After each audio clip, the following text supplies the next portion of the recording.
want to be a waitress no more? Who do you think you are, huh? Well, not me by my fault. Sometimes come and get your bill. Sometimes, sir, I want you to know I'm a big fan. What's it take for you to train me how to wrestle? Who'd pay to see you? Well, people with good taste. That's who. Let's give it a shot. Hi, I'm Sophia Jessica, and this is Angel, and welcome to the Fan Carpet. I did watch the film last night, really enjoyed it. It's a slice of history that I knew nothing about. So I'm glad that I know about it now. but I was talking to Emily earlier and she said there's more story to tell there. So yeah. Oh, great. I'm so glad you got a chance to see it. Yeah, I did. It's lovely. I'm going to be writing a review as well for you because I know it's out tomorrow in the UK. But yeah, brilliant film. So if we go back to the beginning, was there a defining moment for you to get into the industry?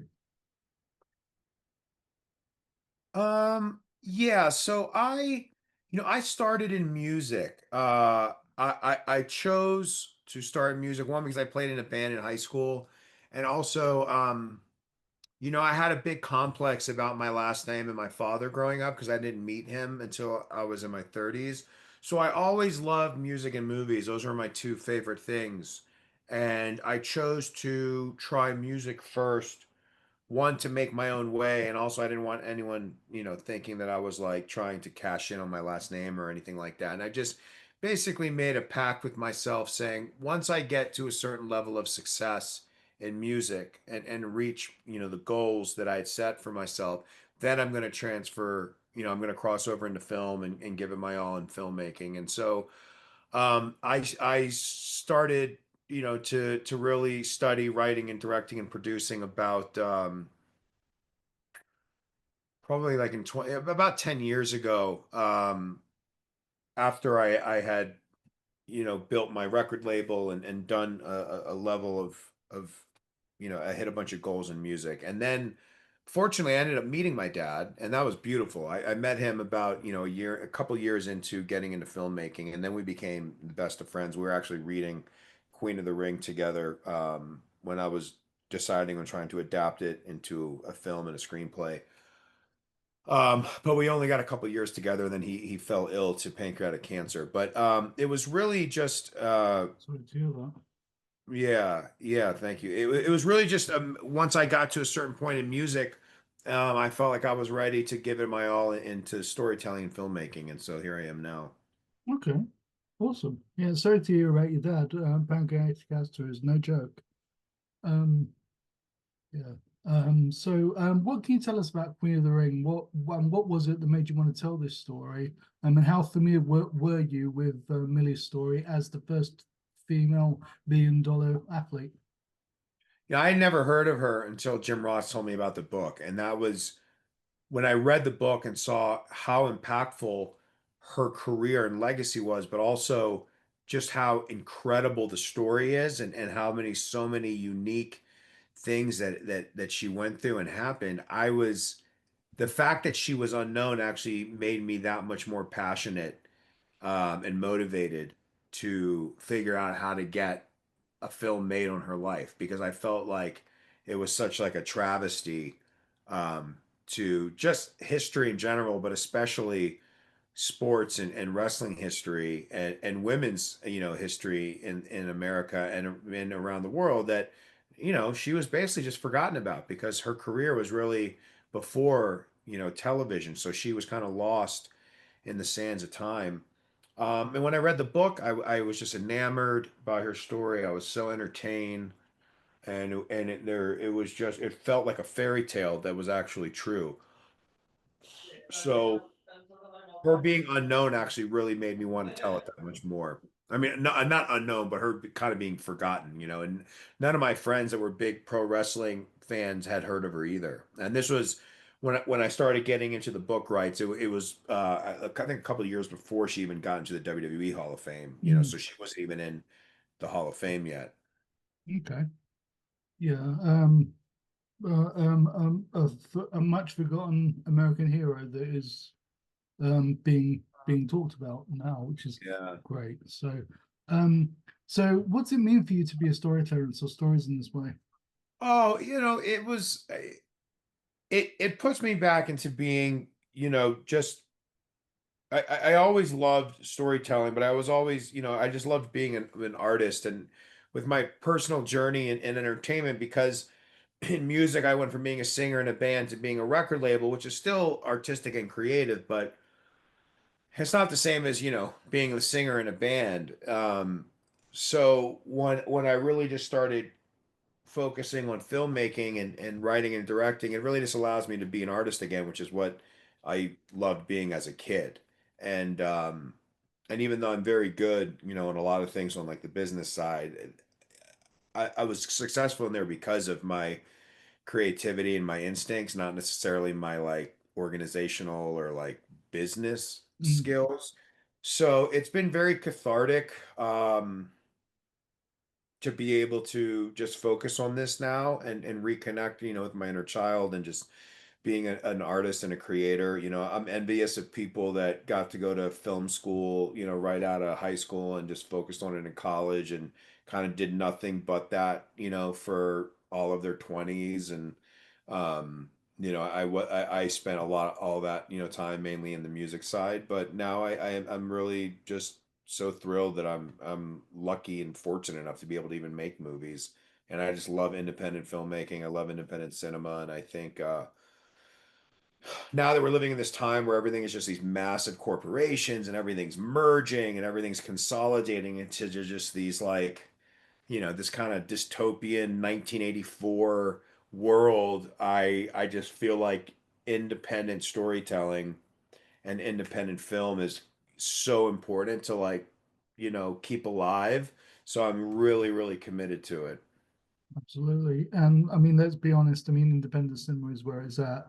You know, 100%. Yeah. because like that's where the most creativity is. Okay, yeah, sure, the budgets aren't as big, but but the lack of money makes you be more creative with what you can Exactly do. right. It's exactly right. And so Emily is terrific in the film as the lead, as Millie.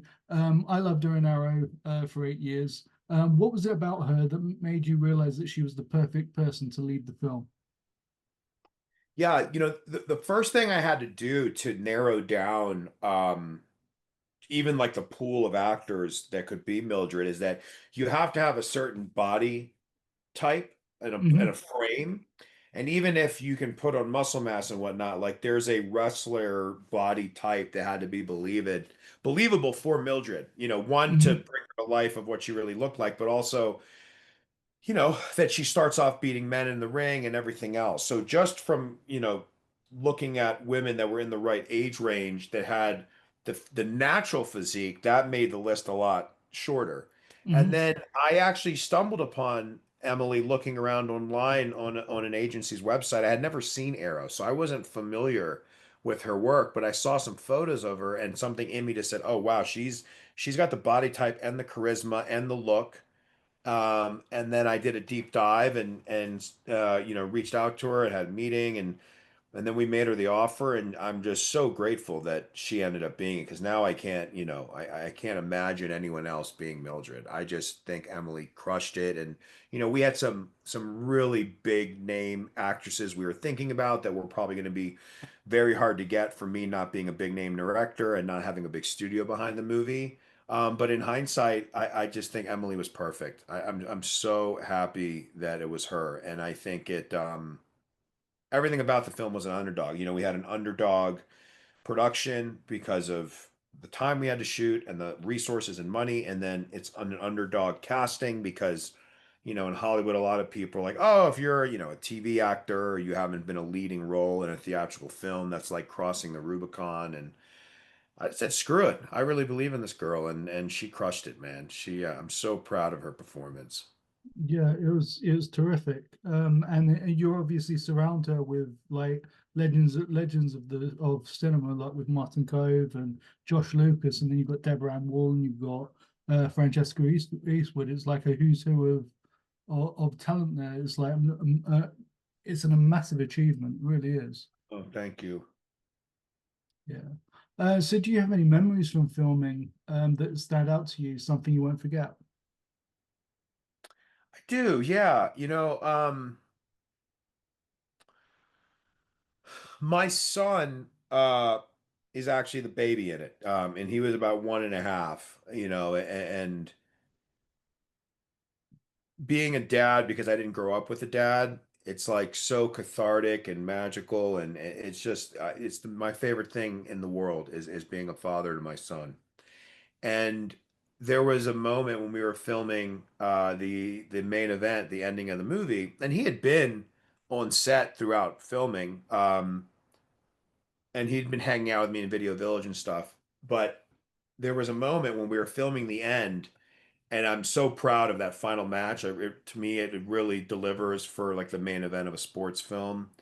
And my kid, at 1.5, all of a sudden he's watching it on Video Village, and he's never seen a wrestling match. He doesn't know how it works. I mean, he just gets so excited. He just starts clapping for the girls as they're doing the moves and they're putting their bodies through the physicality. And he was just and I'm like, I've never seen my kid do that. He just did it totally unprovoked from just watching what we were shooting. And it was just one of those moments I'll remember for the rest of my life, man. I was like, wow, it really, kids, whether it's music or a performance or anything, when they're really young, before they have any type of like skewed or affected perception of art, they're just so kind of you know pure.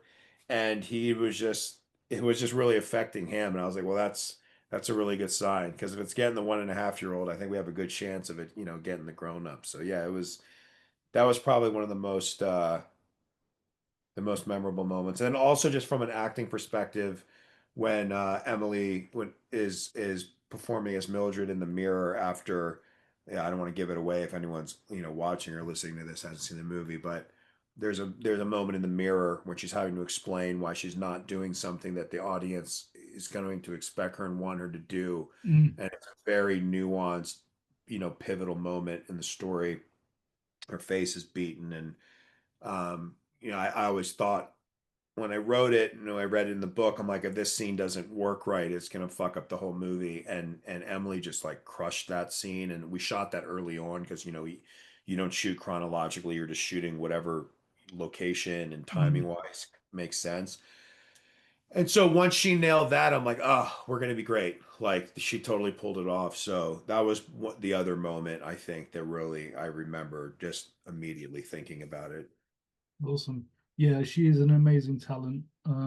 Yeah, I'm so glad that I've seen her work and I've had the chance to speak to her. She's just wonderful. She is. So what are you hoping audience will take away from Queen of the Ring when they see it? Outside of course, hopefully being entertained and really enjoying it, I hope that it leaves people inspired and motivated and hopeful. Um, I hope it makes them want to call a close friend or a family member and just either connect or reconnect, on the human experience of it all. That there's definitely a much harder R version of the story. There's a much darker version I could have told, but I intentionally wrote it and directed it in a way that is PG-13 and inspirational, and that, a parent could watch with their 11-year-old or 12-year-old son or daughter, and it's edgy enough that I think the kids will be entertained, and it'll still entertain the parents as well. But it it introduces young people to the darkness of life and career and chasing your dreams and dealing with, you know, um, just the duality of life, that there's good and bad, but not beating them over the head with it to where it's polarizing and you're like, oh my God, like when there's really dark moments, we show them, but we don't like sit in them and make the audience like Mm. kind of get suffocated by it. And that was all by design. So I hope at the end of it, they're really inspired. And I know it's a cliche thing about believing in yourself and following your dreams and overcoming adversity, but that's a universal theme. And it's one of the things about Mildred's story that I love so much, is that it really is timeless. It's like a timeless fairy tale that happened to have really taken place, in the 30s through the 50s. And with the state of the world now and how much just darkness and despair there is. It's just I really just felt like the Mildred Burke story should be told in this way. And yeah, so I know it was a long-winded answer, but I really hope people are they feel emotional um from learning about her and seeing all of it, but like that they leave the theater or they leave their couch or wherever they see it just inspired, and with a new sense of hope. Absolutely. Yeah, it was yeah, absolutely. From start to finish, I was just gripped. I was just gripped. It was a story that like I say, it was a story that I didn't know, and I'm just wanting to know more. On that note, was there anything in your research when writing the screenplay and adapting the book, that you that was surprising to you? Well, I mean, one of the first things was one, I didn't know that it was illegal for women to wrestle, which is Mm, crazy. And the fact that it was illegal for them to wrestle women but not to wrestle men was really bizarre. I never knew that. And then that they actually had shoot matches in public. Shoot matches when they actually have to fight for real, even mm, though it's still putting on a pro wrestling exhibition. So that really also totally blew me away. And then again, like, a mom, a stepson proposing to his stepmother on paper, you're going, what? That is weird. But then when you see the story, you're actually rooting for them to be together because he really is, been the best kind of man in her life, both from, dealing with her son and also dealing with her. So that was really, really, unique. And I remember some of the notes we were getting from, some Hollywood people were like, "Oh, that's too weird. You should cut that out of the story entirely." But I'm like, "No, like that's what makes this so unique and yes, it's a bit polarizing, but it's very compelling. And it also increases the stakes, in the end because of what happens with June and with G Bill. So yeah, I chose to include all of that. And hopefully people, appreciate it. absolutely. Was there anything that you wanted to include that just didn't quite fit? Yeah, there was a lot. The biggest challenge with biopics, I feel like, is like it's so much of it is damned if you do, damned if you don't. Because Mm, some people would prefer a biopic to really just focus on a specific moment in time. And mm, like there's so many things in the movie and in Mildred's story that could be its own. Like when she brings the women of color first into wrestling, that's its own movie. Just Mildred with the three sisters, Babs, Ethel, and Marva. Mildred's relationship with Mae Young, that's its own story. That's a 2-hour movie. Just her relationship with her stepson or with her biological son. That's a whole movie. So it was really torturous, you know, emotionally for myself to go, what should I include and what should I not include? And can I tell all this in 2 hours and change? Am I telling too much? Is it too little? All of those things. So, in hindsight, I would have loved to have probably more scenes with her and her son, but really just more time. Like, I hope one day, some big, powerful executive or studio or network's like, you know what? This story of Mildred Burke and all these women's incredible. We should make it a 10-hour, series because there's just so much story there, and I have so much respect for any writer or director that goes into making a biopic because it really is. It's not easy, because you're having to honor source material that's actually true, mm. and you want to do right by the family and by the subject and everything else. So, um, but yeah, I just wish I had a lot more time. There's a lot. There's an hour of scenes. I guess we'll probably put it out like whenever the DVD comes out. But like, there's like an hour of other scenes that we shot that we couldn't even include because the runtime was too long. But Mm, hopefully people can find those, later in the year when all the deleted scenes come out. cool. Well, I'll happily watch a 3 hour cut. Yeah. Yeah. So are there any other aspects of the industry that you'd like to pursue, or have you found your strides as a filmmaker now? No, I'm pretty happy writing and directing, and also like helping produce other people's stories, like working with other talented writers and directors that if I can help figure out how to get their movies made or help actualize them. But yeah, I mean I could do nothing else but this for the rest of my life as far as career wise, and I would be thrilled. Awesome. Um, so with the popularity of streaming services, what do you think the future of cinema is? Whew, that's a great question. I think as long as films that have a theatrical feel to them are being made, that there will always be a desire for people to go sit in a dark room together with a social contract of not speaking and not interrupting and just sitting there in the darkness, taking in the story. I don't think that'll ever go away. I think there'll be ebbs and flows. But luckily, with things like Letterbox, now that the internet is really allowing a social communal experience of watching and talking about films and exchanging films and telling each other. I think Letterbox will really help cinema in general and especially independent cinema. So Mhm. I'm very hopeful. Um, I'm very hopeful that it's gonna have like a comeback. I think the biggest challenge is that there's just so much great television. We're living in like the golden age of TV storytelling. So like, it's not even just like competing with the movies that you can watch at home. The if cinema's competing with like so many great scripted television shows. Like it's unbelievable how many good ones there are. So yeah. But I think what people always want to leave the house and go sit in a movie theater and experience the best way to experience a movie, in my opinion. Absolutely is. So what are you working on next that you can tell us about? I am actually here in prep, in Reno and Tahoe on a film called My New Friend Jim, and it's a fictional tale. It's a timely dark comedy. It's a two-hander between two fathers from different sides of the tracks who would never normally become friends in today's society, but because of an accidental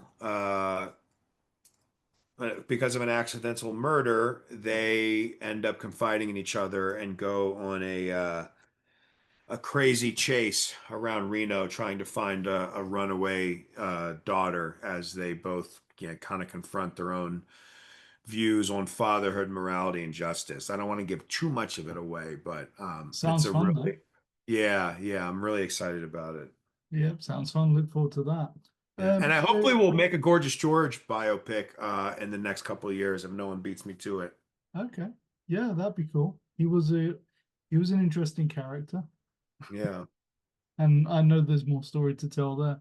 Um, so who inspires you in the industry?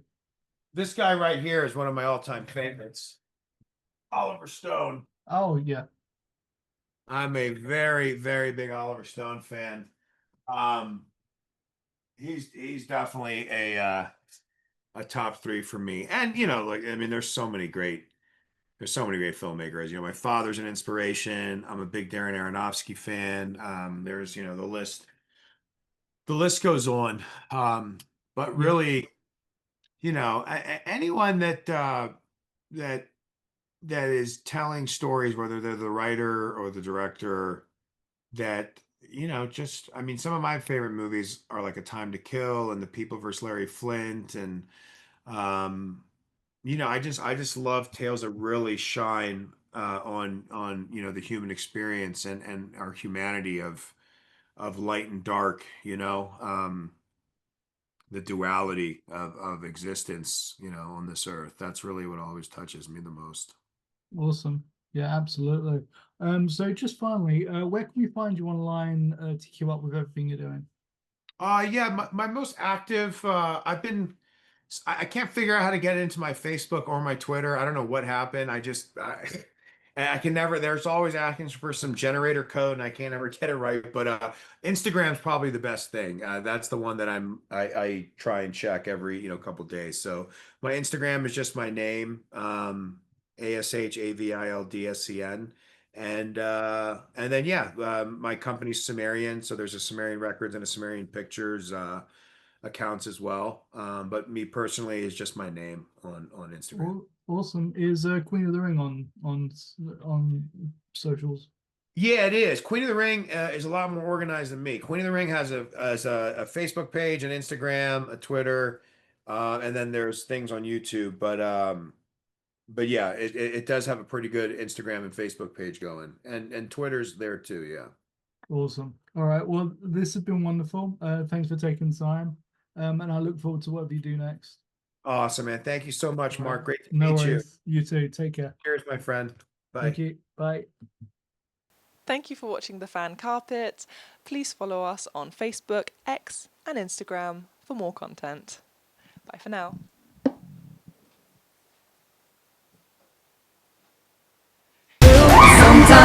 Producing the champion of the world,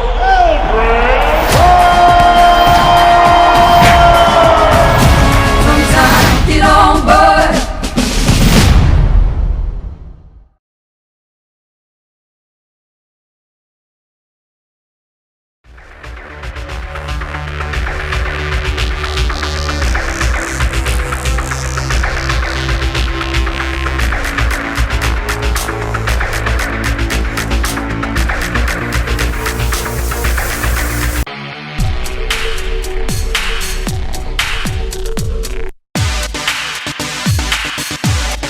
Why don't you show what you can do?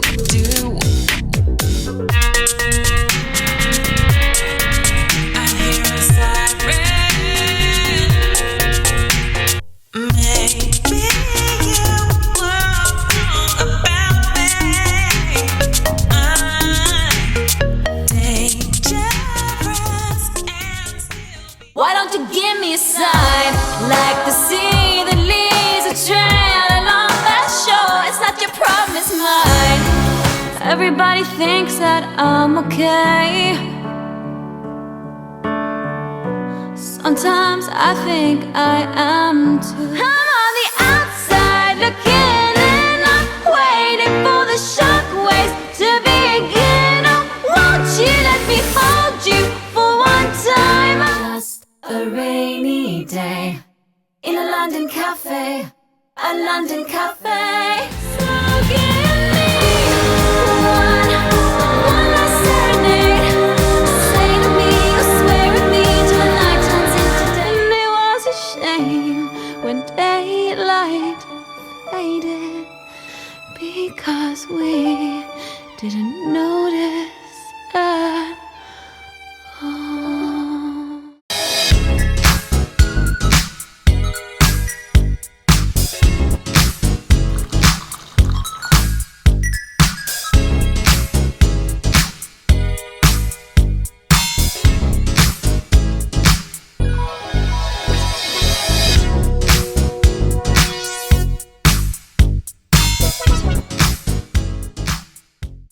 Thank you for watching The Fan Carpet. If you like this video, be sure to click that thumbs up button at the bottom of your screen.